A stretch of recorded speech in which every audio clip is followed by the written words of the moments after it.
Hai, sahabat YT Artikel 2. Apa kabar kalian semua?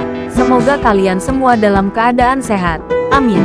Sebelum melanjutkan ke ceritanya, jangan lupa tinggalkan like, komen, dan subscribe. Karena dengan like dan komentar kalian, yang semakin membuat admin semangat mengupload lanjutan ceritanya.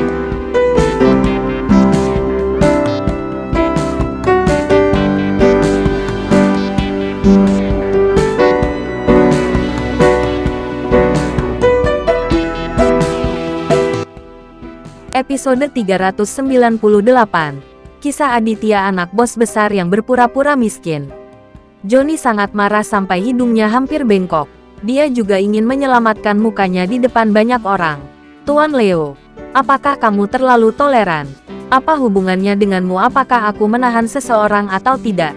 Mengapa kamu menginginkan seseorang dariku? Johnny mengertakkan gigi dan mengatakan kata-kata kasar pada Leo. Wajah Leo tiba-tiba menunduk setelah mendengar ini. Di kota Manado, kecuali Aditya dan Dylan, siapa lagi yang berbicara seperti ini kepada Leo? Terlebih lagi, Leo sudah lama tidak menyukai Johnny. Jadi bagaimana dia bisa mentolerir anak ini? Apa katamu? Apakah kamu berani mengatakannya lagi? Leo berkata dengan suara muram. Sudah berjalan menuju Johnny, Aditya melambaikan tangannya pada Leo, memberi tanda pada Leo untuk jangan mengambil tindakan. Lagi pula, bagi Aditya, Johnny ini tidak layak untuk disebutkan sama sekali. Dan Aditya tidak ingin bertengkar besar karena orang sekecil itu. Johnny, ini 4 miliar. Saya akan mengembalikannya kepadamu atas nama Felicia dan membebaskan Umar. Masalah ini sudah diselesaikan. Aditya menunjuk ke 4 koper di tanah, lalu berkata kepada Johnny dengan tenang. Biar aku lihat uangnya dulu, kata Johnny sambil melirik ke 4 koper. Aditya memberi isyarat kepada keempat anak buah Leo untuk membuka koper, dan segera keempat koper dibuka. Brengsek, Johnny sangat bingung, berpikir bahwa Aditya ini tidak akan mudah. Bahkan Leo harus memanggilnya Tuan Aditya, dan semua orang di bawah Leo mendengarkan Aditya seperti ini.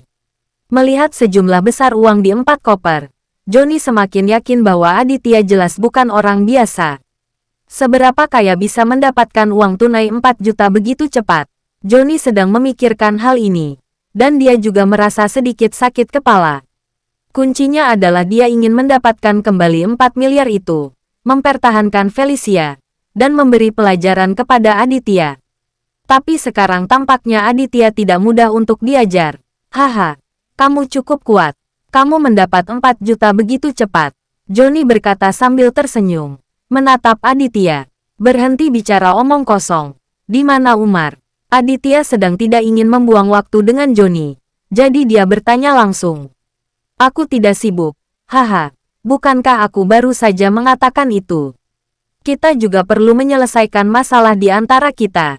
Johnny tersenyum menjijikkan. Tetapi senyumnya sangat mengerikan jelek. Aditya sedikit tidak sabar. Dia sudah memberi kesempatan pada Johnny. Tapi anak ini benar-benar mencari mati. Oke, ayo kita selesaikan sekarang. Bagaimana kamu ingin menyelesaikannya? Petik 2. Aditya bertanya sambil menatap langsung ke arah Johnny tanpa ekspresi di wajahnya. Johnny melirik Leo. Yang paling mengganggunya adalah Leo ada di sini. Melihat situasi saat ini, jika Aditya tersentuh, Leo pasti tidak akan berdiam diri dan pasti akan membantu.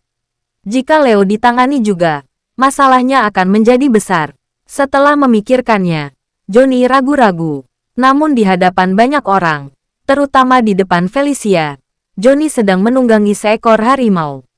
Saat kita di taman, kamu menamparku beberapa kali. Sial, tidak ada yang berani memukulku.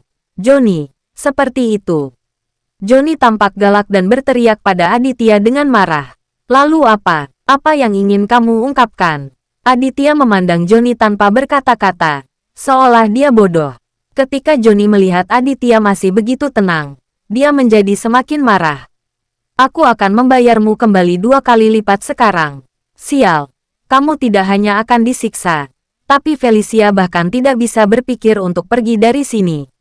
Johnny akhirnya berteriak seperti orang gila pada Felicia. Aditya sangat bahagia. Tetapi dia benar-benar tidak menyangka Johnny masih memiliki hati seperti itu. Haha, sudahkah kamu memikirkannya? Apakah kamu yakin ingin melakukan ini? Aditya mencibir dan berjalan menuju Johnny. Johnny tidak punya pilihan selain gigit jari. Jika dia mundur saat ini, dia akan ditertawakan. Aku pasti akan melakukan ini. Kamu orang yang suka menunggang kuda. Jangan berpikir itu hanya karena Leo mendukungmu. Kamu hebat. Aku akan menjatuhkanmu di depan Leo hari ini. Mata Johnny membelalak dan dia berteriak dengan makian. Setelah beberapa saat, sebuah batang besi yang panjangnya lebih dari 1 meter tiba-tiba dikeluarkan dari bawah meja kartu. Begitu dia bergerak, 7 atau 8 pria berjubah hitam di belakangnya juga menjemput orang-orang yang telah mereka persiapkan sejak lama, dan langsung mengepung Aditya. Bajingan kecil, kamu benar-benar mencari mati. Leo marah, dia tidak bisa mempercayai yang dia lihat. Di kota Manado, kapan giliran Johnny menjadi sombong? Orang ini berani melakukan ini pada Aditya. Dia benar-benar mampu mencari mati. Leo, saya menyarankanmu untuk tidak terlalu khawatir bagaimanapun. Saya tidak pernah memprovokasimu. Jika kamu harus melawan saya, jangan salahkan saya karena bersikap kasar malam ini. Johnny mengarahkan tongkat besi ke arah Leo dan berteriak keras. Aditya benar-benar tidak bisa berkata-kata terhadap Johnny saat ini. Jika seseorang ingin melecehkannya, tidak ada apapun di dunia ini yang dapat menghentikannya untuk mengambil tindakan. Aditya tahu tentang kekuatan Johnny ketika dia berada di taman. Jadi dia terlalu malas untuk memberi pelajaran kepada orang ini. Benar saja, Leo tidak membiarkan Aditya mengambil tindakan. Dia bergegas maju dan bertarung dengan Johnny. Kekuatan Johnny itu hanya rata-rata. Bagaimana dia bisa dibandingkan dengan Leo? Hanya dalam 1 ronde, Leo merenggut batang besi dari Johnny. Lalu dia tersandung dan jatuh ke tanah. Dengan letupan, tubuh Johnny jatuh ke lantai. Dan pria itu kesakitan. Jaga pintunya. Jangan biarkan siapapun pergi. Johnny, yang jatuh ke tanah, sangat marah dan berteriak kepada bawahannya. 2 bawahan Johnny segera mengunci pintu dan berjaga di depan pintu, bersiap untuk tidak membiarkan siapapun pergi. Namun, tindakan semacam ini benar-benar terlalu berlebihan untuk Aditya. Ini sangat konyol. Hati-hati. Felicia berjalan ke arah Aditya saat ini, dan dia mengingatkan Aditya dengan cemas. Lagi pula, Johnny memiliki banyak orang sekarang, dan Felicia sungguh khawatir. Tidak apa-apa, Aditya tersenyum acuh tak acuh pada Felicia, lalu membawanya ke samping untuk menyaksikan kegembiraan. Pada saat ini, Aditya tidak perlu mengambil tindakan. Leo dan keempat anak buahnya tidak akan kesulitan berurusan dengan Johnny dan anak buahnya. Dalam waktu kurang dari 3 menit, Johnny dan 7 atau 8 anak buahnya semuanya terjatuh. Leo menginjak punggung Johnny, dan berkata dengan marah, "Johnny, apa lagi yang harus kamu lakukan?" Johnny menggigit bibirnya. Dia mengangkat kepalanya dan menatap Aditya, dengan tatapan tajam di matanya. Melihat orang ini berani menjadi begitu sombong, Aditya tidak bisa menahan diri untuk tidak berjalan mendekat, berlutut dan menepuk-nepuk wajah orang ini. "Kamu masih belum yakinkan? Apakah kamu ingin mengalahkan saya sampai kamu yakin?" Setelah itu, Aditya sudah menamparkan Johnny, siap memberi pelajaran pada Johnny. Ketika Johnny melihat bahwa dia akan dipukuli, dia menatap Aditya dengan mata tajam dan berkata, "Aditya, jika kamu berani memukulku lagi, aku jamin tidak bisa hidup lebih dari 3 hari. Haha, benarkah? Apakah kamu percaya bahwa aku akan membuat kamu mustahil untuk bertahan hidup malam ini?" Aditya tersenyum dingin dan bertanya kepada Johnny. Bersambung.